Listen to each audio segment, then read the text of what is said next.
Сәлеметсіздер ме, көрермендер? Менің каналыма қош келдіңіздер.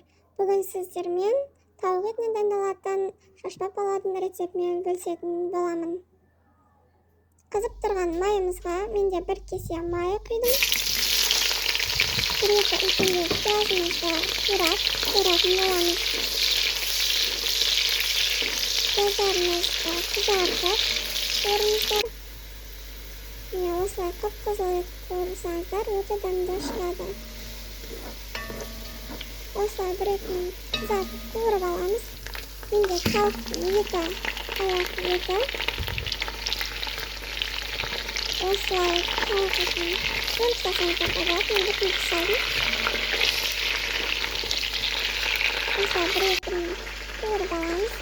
Оған дейін сәбізімізді дайындап қоямыз қуырып. Осылай қызартып қуырамыз. Үстіне сәбізімізді салып қуырамыз. Бір-екі минут сәбізімізді қуырып аламыз.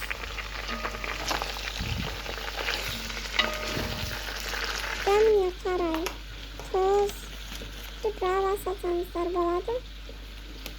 Менде палладың өзінің приправасы арнайы. Сіздер мелис қоссаңыздар да, күркума қоссаңыздар да болады. Қалауларыңызға қарай осылай үстіне су құйып, сәбізіміз батып тұратындай етіп қойсақ жеткілікті.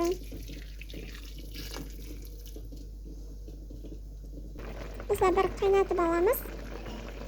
Бір қайнаған соң күрішімізді сала береміз. Бізде тауық еті тез пісетіндіктен күріштеріңізді сала берсеңіздер болады.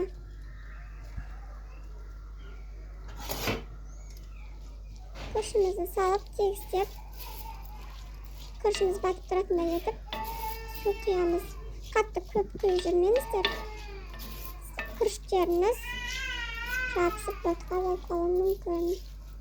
Сондықтан тек күрішімізді бетін жауып тұратын етіп, су құямыздар. Міне суы бір тартылғаннан кейін күріштерімізді осылай ортаға жинап, осындай тесіктер жасайтын боламыз.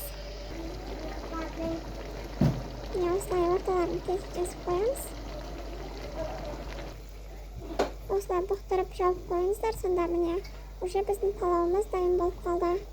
Бетін тағы бір жауып, 5 минутқа қалдырсаңыздар, астын өшіріп, сонда шашырап күріштеріміз әдемі болып шығады.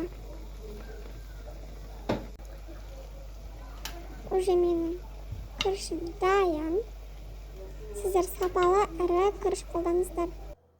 Видеодағыдай пісірсеңіздер, барлығы ойдағыдай шығады.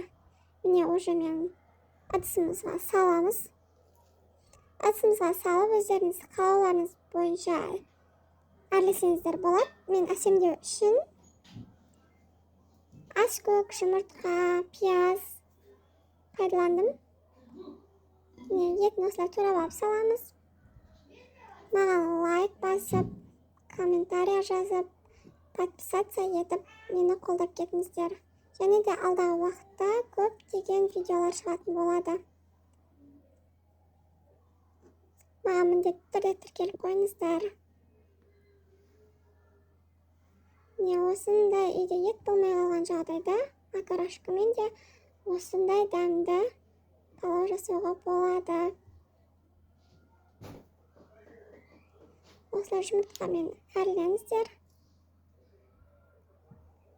Міне пиязбен, аскөкпен әсемдейміз. Астарыңыз дәмді болсын. Міндетті түрде жасап көріңіздер. Бір жасағаннан күшті шығады.